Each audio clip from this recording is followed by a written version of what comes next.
I'd like to start by taking you back to 2008, the year of the global financial crisis. To put it in context, this was the year the App Store was invented and Instagram was yet to be born. I could be found in the Land Economy Library at the University of Cambridge at an ugly desktop computer, knees deep in what has become a lifelong fascination with real estate and economics, how society uses its scarce resources. I was captivated by how these elegant theories translated into the complex reality that I saw around me, especially in the property market. I realized that the way that capital was allocated had financial and social consequences. And what's more, the two were interdependent. So social trends affected profit potential, and profit potential had social consequences. This idea has influenced my career since then as a property investor and strategist. I've had the privilege to be involved with hundreds of millions of pounds worth of deals or strategies now, most recently as co-founder of the property fund Anglo Residential, which focuses on rental housing, like buy-to-let investing on a larger scale. As I made the shift from idealistic and enthusiastic student to more commercially minded investor and business owner, I began to notice some common themes, which seem to apply to investors of any scale, and they continue to apply today. Firstly, the investors who see the greatest success are those who start with the right strategy. They don't jump in or make emotional decisions. They start with a really clear end goal, and then they map out a logical path to it, taking into account what's happening locally and nationally, and how that affects value. Secondly, investors who want that panacea of strong returns and low risk focus on investment strategies that deliver value by solving problems for their customers. In the context of residential property, those customers are basically all of us, anyone who lives in a property, whether we're tenants or homeowners. So, in the context of residential property, the customers are all of us, tenants and homeowners. I saw the importance of strategy and problem solving as a way to add value as a strategy consultant at Deloitte, where I worked for major global banks and private equity firms, working with high net worth investors on individual investment projects and researching and writing my book, Strategic Property Investing, which enabled me to get to the heart of what so many investors really want, just a way to make profit safely, and how to get it by solving their customers' problems.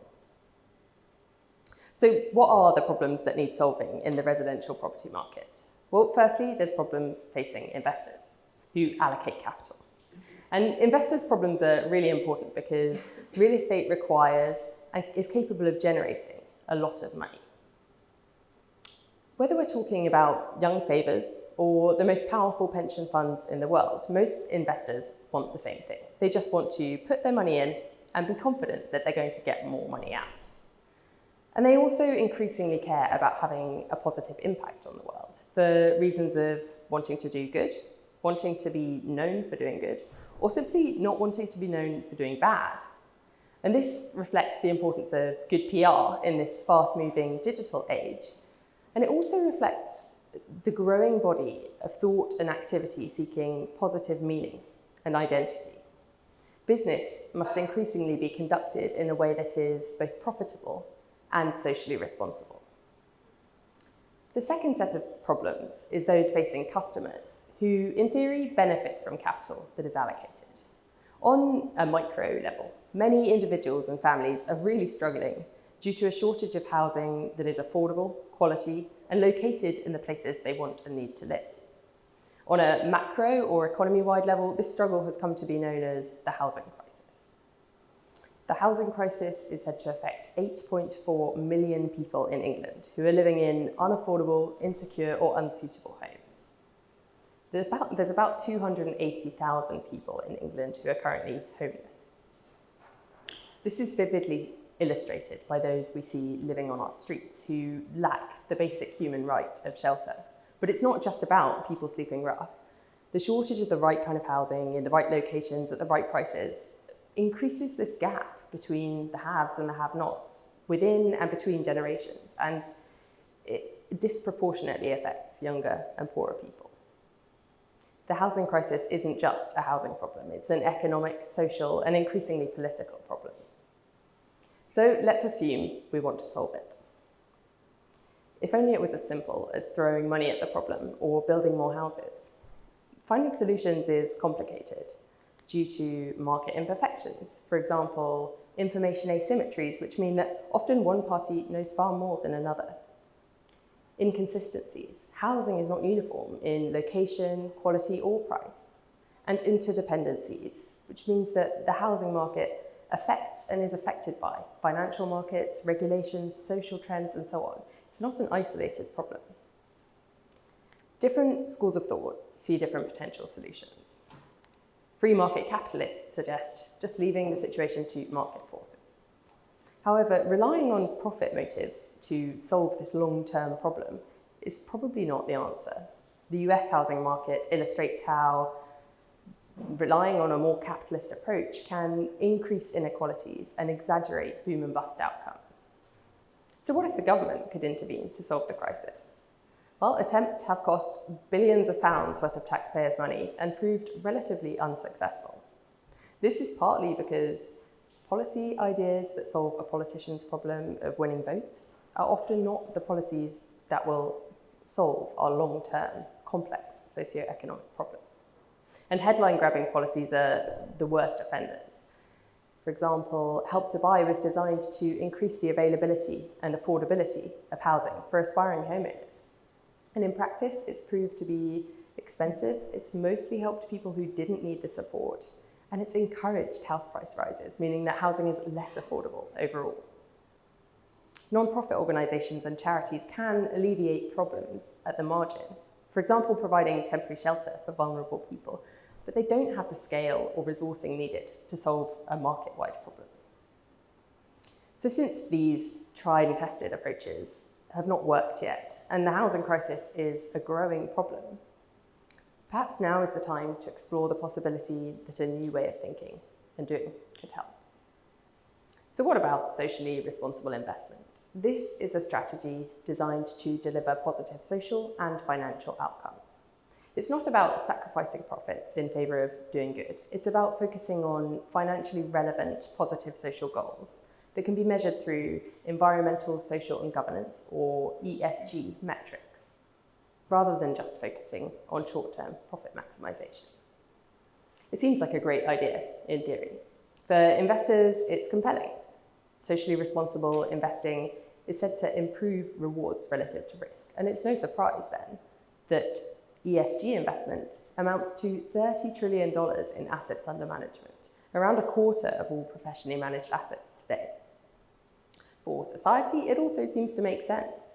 Surely it can improve the cost, quality, and availability of housing. But for socially responsible investment to help resolve the housing crisis, we'll need public and private sector to work together. What's more, we need to be realistic. This problem has evolved over many years and it won't be resolved overnight. Secondly, we need clear environmental, social, and governance priorities, because this will affect what we do next and how successful it is. For example, one of the most frequently discussed solutions to the crisis is building more houses. This is hugely problematic because it means deprioritising the environment. And what's more, many new build blocks of flats are built for sale and they're premium. They don't really help the people who they are meant to. The kind of socially responsible property investment that would also tick the ESG box is likely to be far less sexy and much longer term. It's likely to involve things like investing in existing rental housing and associated infrastructure, rather than building fancy new blocks of flats for sale. And this will take some getting used to because the maths and the investment story are very different. Thirdly, we need to improve our understanding and reporting. There's thousands of ESG analysts at major global financial institutions, and yet there's relatively little best practice in or attention on socially responsible property investment. We need some credible, reliable, consistent ways that we can understand sustainability, and then we need to include this in how we rate, value, and analyse investment opportunities so that we can actually make the right decisions. Finally, we need to put some time, money and effort into creating socially responsible property investment products so that sideline savers through to large funds can actually invest in this way. I mentioned earlier how I believe that the best investment strategies are focused on solving problems. And perhaps the most pressing problem in the UK property market is what has come to be known as the housing crisis.